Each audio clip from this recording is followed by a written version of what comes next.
Have you ever wondered if you're actually looking at Earth?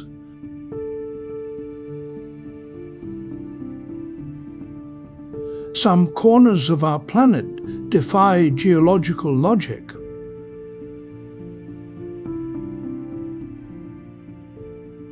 Take Lanzarote, a volcanic landscape so barren it was actually used to train astronauts for Mars.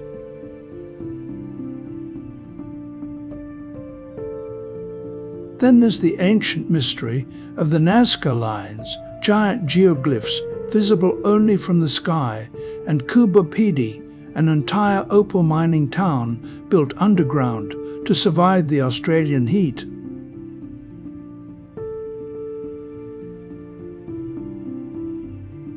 These aren't sci-fi, they are real geographical anomalies. Subscribe now as we break down the science and history behind the world's strangest places.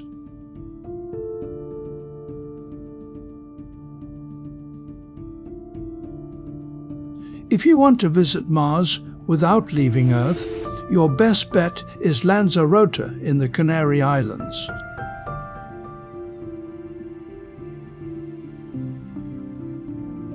This Spanish island offers a landscape so barren and extraterrestrial that it has officially been used by the European Space Agency to train astronauts and test Mars rovers.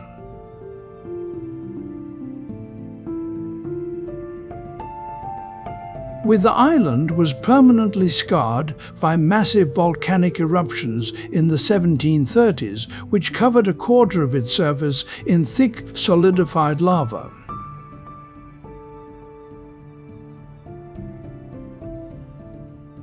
The result is Timanfaya National Park, a jagged wasteland of red and black craters, almost entirely devoid of vegetation.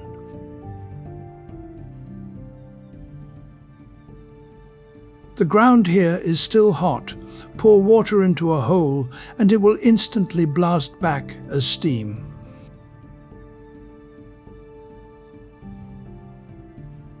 Yet the strangeness continues in Laguerre, where farmers have adapted to this hostile environment by digging thousands of conical pits into the black volcanic ash to grow grapevines, creating a surreal, polka-dotted landscape that looks more like a sci-fi art installation than a vineyard.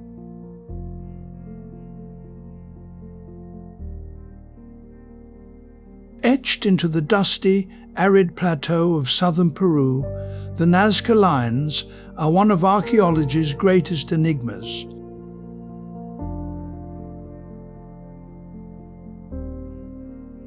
Covering nearly 400 square miles, this collection of over 800 straight lines, 300 geometric figures, and 70 distinct animal biomorphs, including a hummingbird, a spider, and a spaceman, can only be fully appreciated from the sky.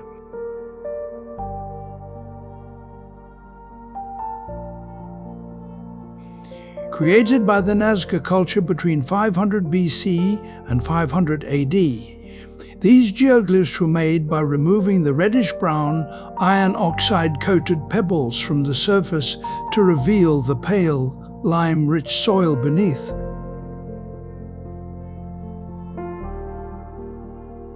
The region's extreme dryness and lack of wind have preserved them for millennia.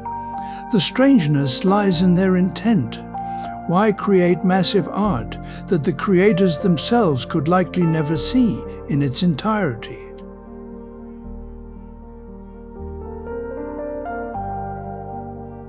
While theories range from ancient alien runways to astronomical calendars, most scholars believe there were processional routes for water rituals in a desperate landscape.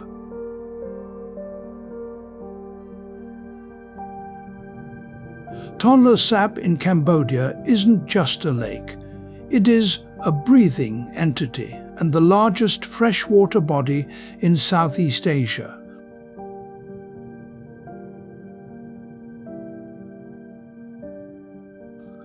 Its strangeness lies in a rare hydrological phenomenon. The flow of the river that feeds it actually reverses direction twice a year.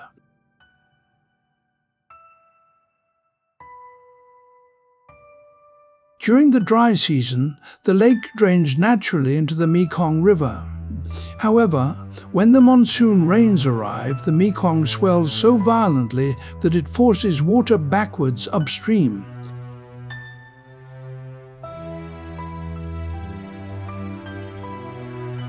Pushing it into Tonle Sap and expanding the lake's surface area by over 5 times. This drastic fluctuation has forced locals to adapt in surreal ways.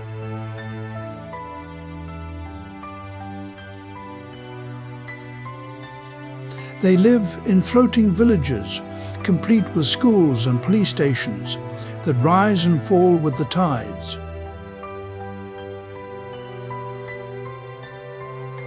Or in houses built on stilts so high, up to 30 feet, that they resemble wooden skyscrapers during the dry months, only to sit just inches above the water when the lake is full.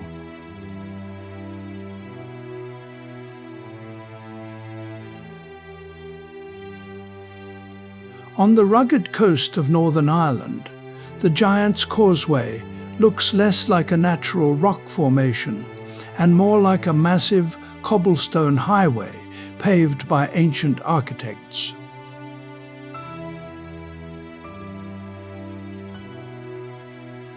This UNESCO World Heritage Site consists of roughly 40,000 interlocking basalt columns, the vast majority of which are perfectly hexagonal.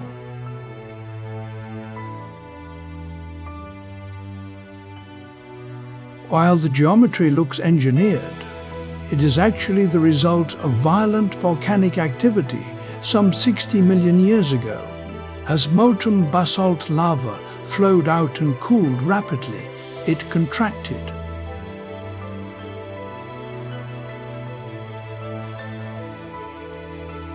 This sudden shrinkage caused the rock to fracture with mathematical precision, similar to how mud creates geometric cracks when it dries in the sun, forming stepping stones that disappear into the North Atlantic.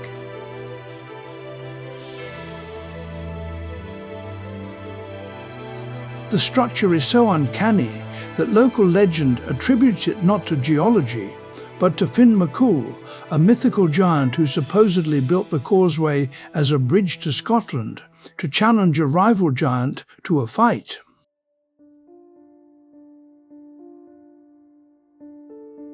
Rising abruptly from the rolling prairies of northeastern Wyoming, Devil's Tower looks less like a mountain and more like a colossal tree stump petrified by giants.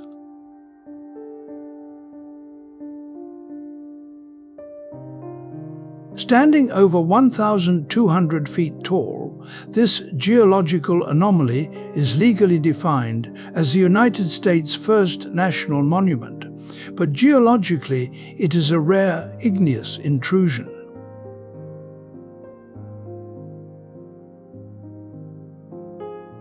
Millions of years ago, magma forced its way up into sedimentary rock but never breached the surface. As this molten rock cooled, it contracted and fractured into thousands of perfect hexagonal columns through a process called columnar jointing.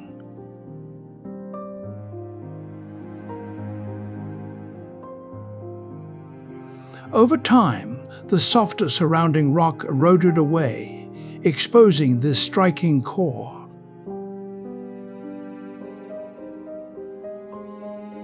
To Native American tribes like the Lakota and Kiowa, it is a sacred site often called Bear Lodge, with legends describing a giant bear clawing the sides to create the vertical grooves.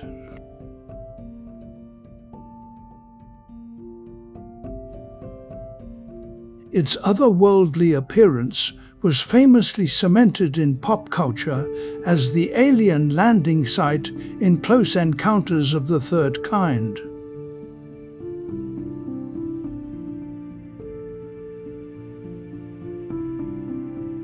Imagine a city where every street, rooftop and balcony is stacked high with garbage.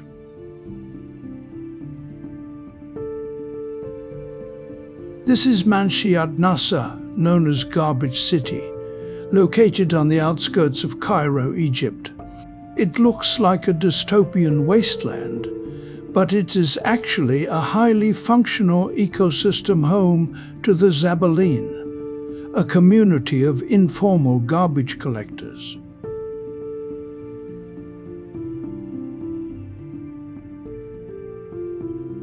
For decades, they have collected Cairo's waste, bringing it back to their homes to sort by hand.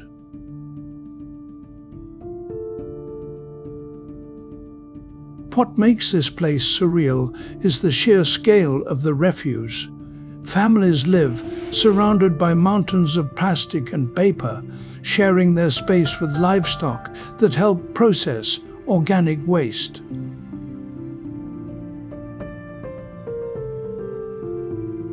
Despite the shocking visuals, the Zabaleen run one of the most efficient recycling systems on the planet.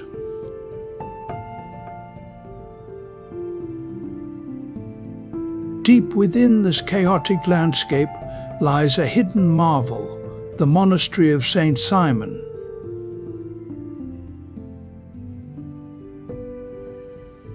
A massive cathedral carved directly into the bedrock of Mokattam Mountain, offering a stunning contrast of serenity amidst the squalor.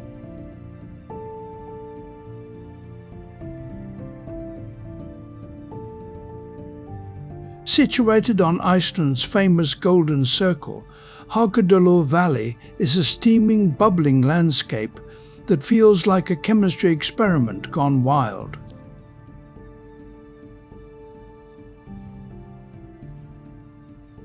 This geothermal field is the resting place of the Great Geyser, the very feature that gave the English language the word geyser.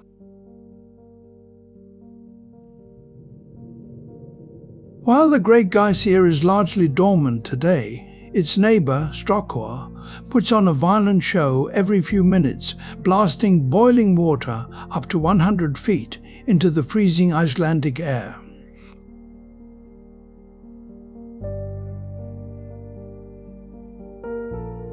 The valley is powered by a magma chamber lurking just beneath the surface, which superheats groundwater until the pressure becomes unbearable, resulting in explosive eruptions.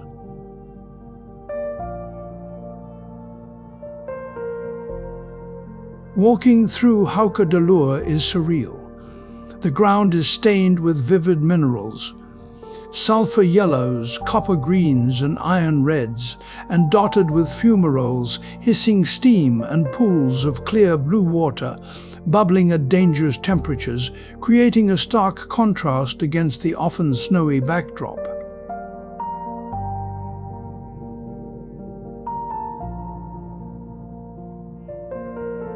Located in northern Iceland near Lake Mývatn, the Namafjall geothermal area offers a landscape so hostile and vivid it feels like a movie set for a toxic alien planet.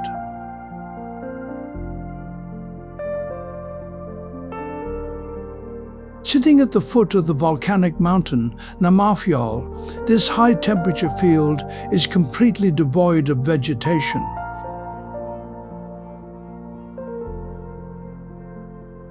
The ground is too hot and acidic for anything to grow, resulting in a barren expanse of cracked earth, painted in shocking shades of sulfurous yellow, burnt orange, and grayish blue.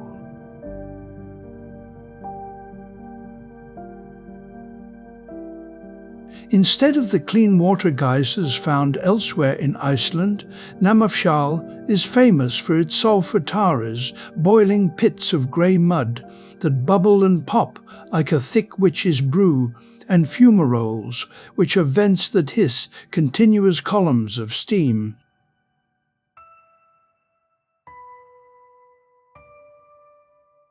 The air is heavy with the stench of hydrogen sulfide, rotten eggs, a sensory reminder that a massive magma chamber lies just beneath the crust, constantly cooking the surface above.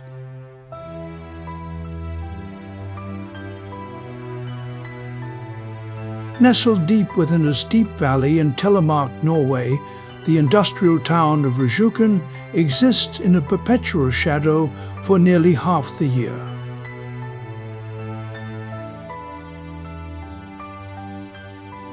Because the surrounding mountains are so high, direct sunlight cannot reach the town floor from September to March, leaving the inhabitants in twilight even during the day.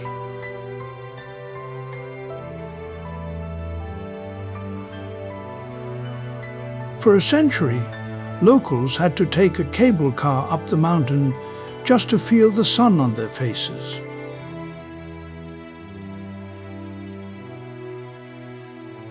However, in 2013, the town installed a solution straight out of a science fiction novel: 3 colossal, computer-controlled mirrors called solspejler, placed on the mountain ridge.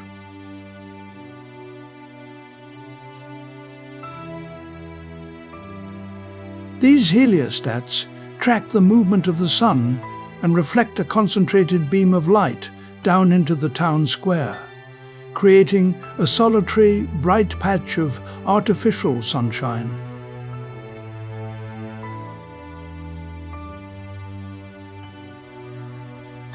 It is a surreal sight, a town bathed in shadow, with a single glowing spotlight of natural warmth in the center.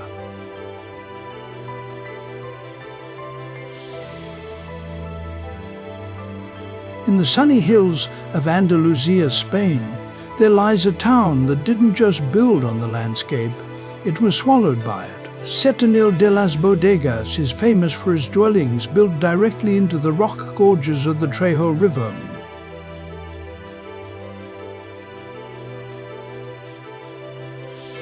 Unlike typical defensive towns built atop cliffs, Setenil was constructed inside the canyon walls.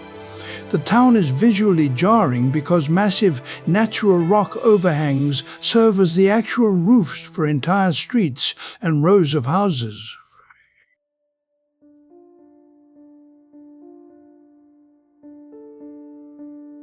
This wasn't just an aesthetic choice, it was prehistoric climate control. The solid rock provides natural insulation, keeping homes cool during the scorching Spanish summers and warm in the winter.